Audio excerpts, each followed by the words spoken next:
Hello everybody. Today I'll be answering the question of how my production skills developed throughout this project for my critical reflection in the form of this podcast that you're listening to right now.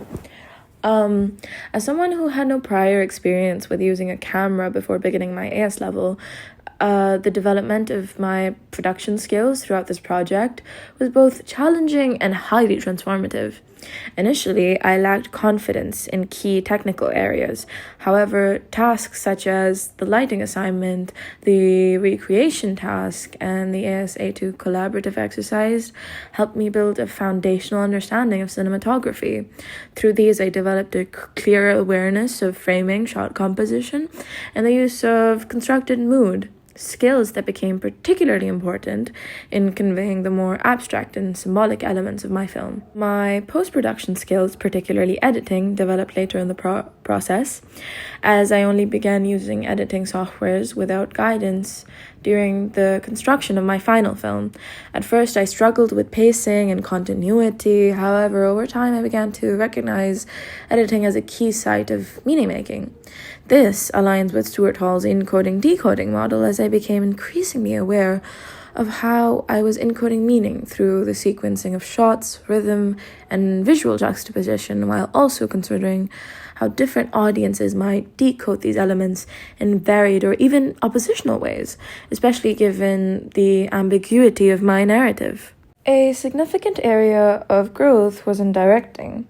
Initially, I found it difficult to communicate my vision to my actors, which limited the effectiveness of their performances. However, as production progressed, I became more confident and assertive in guiding them, particularly in terms of body language, expression, and tone.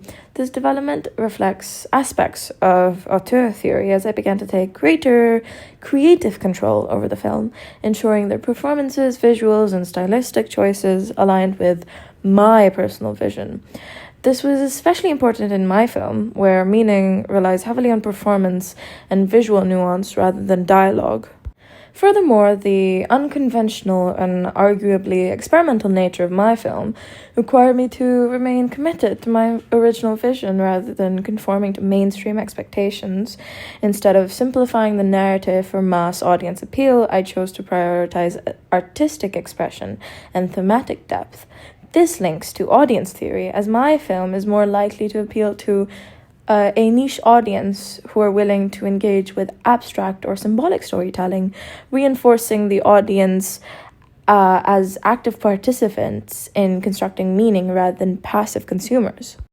Additionally, practical elements such as location scouting and coordinating production presented challenges throughout the process.